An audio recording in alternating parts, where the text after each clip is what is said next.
Estamos con Mara Brauer, bienvenida. ¿Qué tal? Buenos días. Y con Roberto Feletti. Claro, Ella es la quinta candidata en la lista. Roberto Feletti encabeza la lista. Voy a empezar por la dama, si me permite, caballero. Muy amable.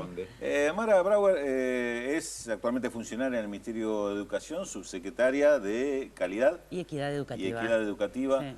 El tema de la educación en el Congreso, ¿cuál es un poco la expectativa que lleva también tu postulación para este cargo? Bueno, el tema de la educación en el Congreso tuvo enorme relevancia en el gobierno de Néstor y ahora de Cristina. Saben que se sancionaron ahí las leyes de educación técnica, la ley de educación, donde se derogó la ley federal de educación, la ley de financiamiento educativo, y ahora tenemos pendiente la ley de educación superior, que es muy importante, y otras leyes que también van a reforzar la calidad de la educación que queremos trabajar en el Congreso. ¿Qué sienten cuando, por ejemplo, estamos viviendo estos acontecimientos de Chile y los propios estudiantes que reclaman toman a Argentina como ejemplo en el tema de educación superior, cuando a nosotros mismos muchas veces nos criticamos esto y planteamos, por ejemplo, la necesidad de una ley de educación superior? Bueno, por un lado, tristeza por lo que están viviendo el pueblo chileno, los estudiantes chilenos, y cómo con el discurso neoliberal, que se lo compraron enterito, han destruido la educación, ¿no es cierto? Y por otro lado, bueno, el orgullo de que en este gobierno las políticas educativas se priorizaron, la inversión en educación, todos lo sabemos, que pasó del 3% al 6.5%, y con una política muy activa para la mejora de la calidad y para que la escuela deje de ser como la encontramos en el 2003, era un lugar de asistencia, para ser un lugar donde la centralidad esté en la enseñanza. Esto es algo que creo que atraviesa toda la política del Gobierno Nacional, la apuesta a la educación, a la ciencia y a la tecnología para generar un país con mayor capital intelectual, para poder generar puestos de trabajo más calificados, que son los únicos que no pueden ser reemplazados por las máquinas. Roberto Feletti, actual viceministro de Economía, primer candidato a diputado nacional. Quien es ministro de Economía es candidato a vicepresidente de la Nación. ¿Cómo se interpreta esto que los hombres del Ministerio de Economía ahora se muestren y se presenten como candidatos en vez de esconderlo? Hay dos lecturas. ¿Cómo ha pasado históricamente? A veces con injusticia, la mayoría de las veces no. No. Pero con dos lecturas. Una, evidentemente, que la política económica es lo suficientemente consistente como, bueno, para someterla al electorado, y la otra es que la presidenta se quiere sacar de encima a su equipo económico y le da una salida elegante. No, digo, a ver, creo que es muy importante pensar hoy... No, uno le queda como vicepresidente, tanto no se lo saca de encima. Entonces, Amado va a ser un vicepresidente muy activo. Lo que digo es, me parece que estamos en un escenario en el cual, y lo pidió la presidenta cuando nos convocó a Olivos, a aquellos que teníamos los primeros lugares en la lista, a hablar mucho de la gestión. Creo que la gente, y esto lo vemos en los recorridos que hicimos con Mara por la Ciudad de Buenos Aires, los comerciantes, la gente común dice, esto sigue, ¿no? Esta política económica sigue. Es decir, hay certidumbre, hay sensación de calma y de certeza. Entonces eso es muy importante. Digo, creo que lo más importante para un ciudadano es sentir que puede proyectar su vida hacia adelante. Y eso creo que es lo que le ha dado el gobierno, confianza.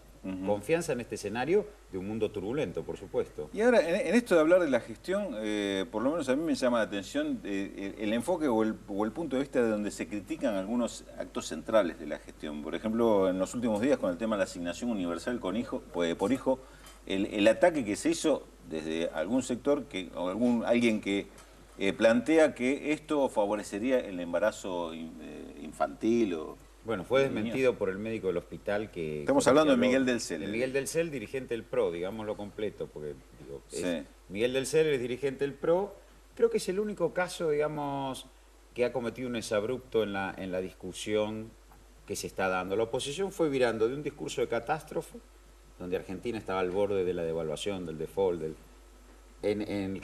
a partir del 14 de agosto empezó a hablar de las asignaturas pendientes, el problema de la pobreza. Creo que acá Miguel del Cel derrapó, como quien diría, y realmente tiene inconsistencias, bueno, por ahí Mara lo explica mejor que yo, con lo que hace el PRO gobernando la Ciudad de Buenos Aires, ¿no? Respecto de salud reproductiva y demás. Ahora vamos a ese tema también. Creo que fue un derrape importante que no se venía dando. Hasta ahora la oposición venía hablando de las carencias de inclusión social, de las debilidades de asalariados informales y todas cosas que el gobierno va resolviendo.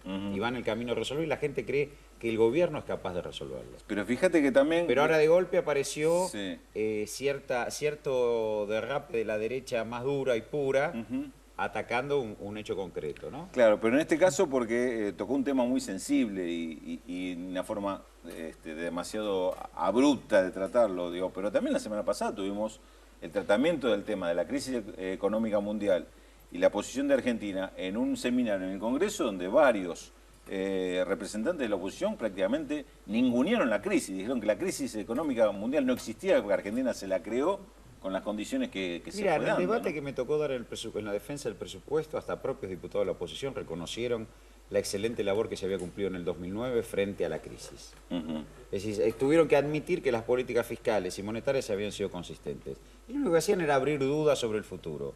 Ahora, la realidad es que no hay ningún planteo consistente frente al escenario futuro respecto de la capacidad argentina de afrontar la crisis y la capacidad del gobierno, que ya lo probó en el 2009. Creo que esto también está en el imaginario de la gente. En el 2009 le pronosticaron un hundimiento y Argentina se recuperó vigorosamente.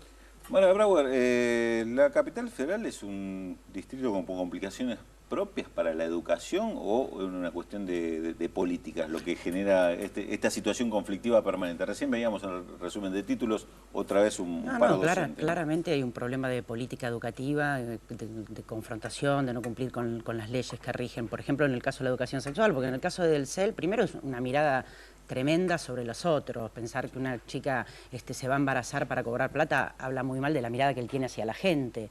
Y por otro lado, todos sabemos que la educación sexual es fundamental para prevenir los embarazos adolescentes. Y justamente son los sectores de derecha, y en Capital se ve que no cumplen con la ley de educación sexual integral. Entonces, es decir, por un lado les pego y por otro lado no les doy los recursos para que esa situación mejore. Y bueno, ahora hay una situación de enfrentamiento con los gremios, con el tema de las juntas de clasificación de los docentes, que es un problema muy importante, porque históricamente en la ciudad, si tuvimos certezas, es que los concursos para el ascenso, yo fui maestra de grado, por eso fui maestra de grado acá en la ciudad, conozco bien el tema, que uno tenía la tranquilidad, que eran actos públicos, controlados por todos los gremios, así que vos podías ser...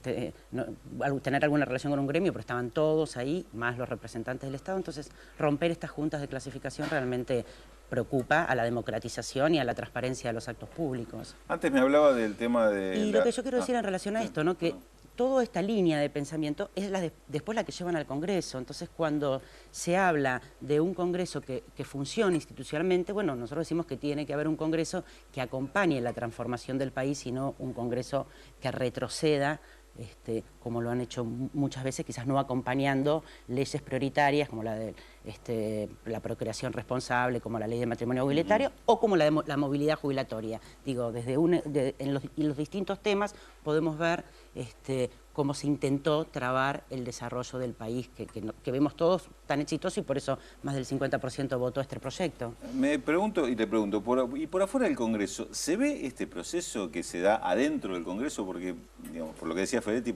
también con lo que conversaba con usted en el tema educativo, evidentemente la gestión de gobierno sí se ve, y esto se refleja en la intención de voto, pero digamos, cómo funciona el Congreso y lo que cada partido lleva ahí, ¿esto se ve públicamente? ¿Se percibe? ¿Ustedes entienden que la gente lo valora esto?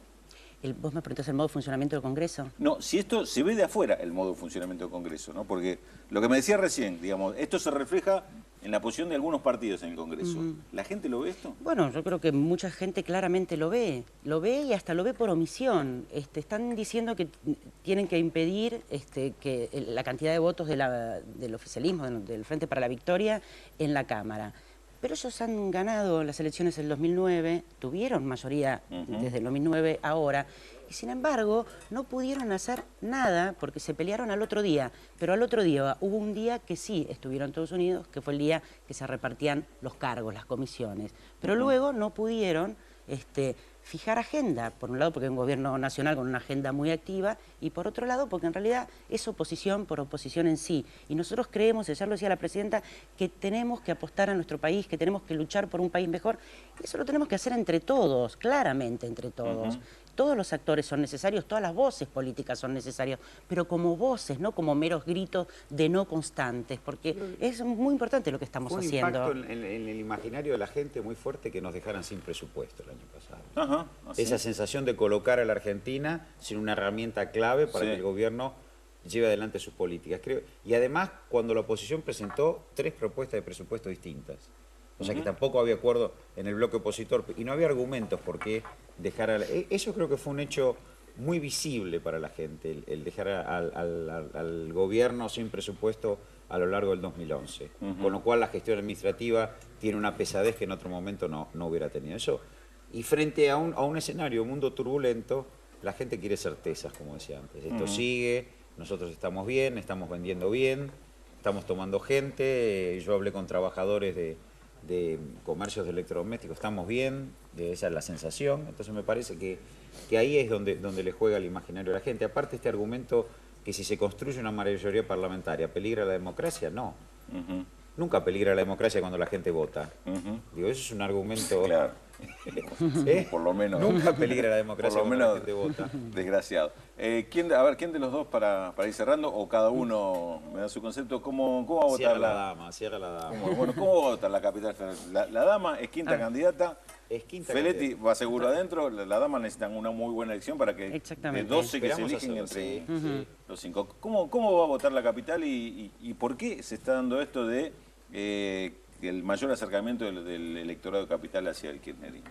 O hacia esta propuesta de Frente por la Victoria. Bueno, porque yo creo que la capital entiende que este gobierno ha beneficiado muchísimo al país, que ha devuelto la dignidad y que, bueno, que funciona con otra lógica que la elección local, ¿no? Está votando presidentes, están votando diputados nacionales. Y creo que la gente diferencia lo que es una gestión local de lo que es la gestión nacional y creo que por eso mejoramos mucho para ahora para las PASO y vamos a seguir mejorando para las primarias.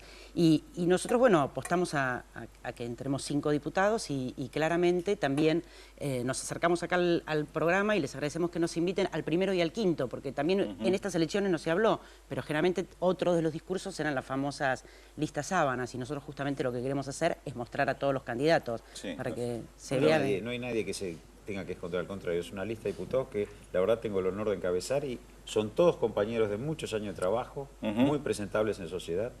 Muy bien. Así que esperamos que nos acompañen con el voto. Bueno, Mara Brauer, Roberto Feletti, gracias.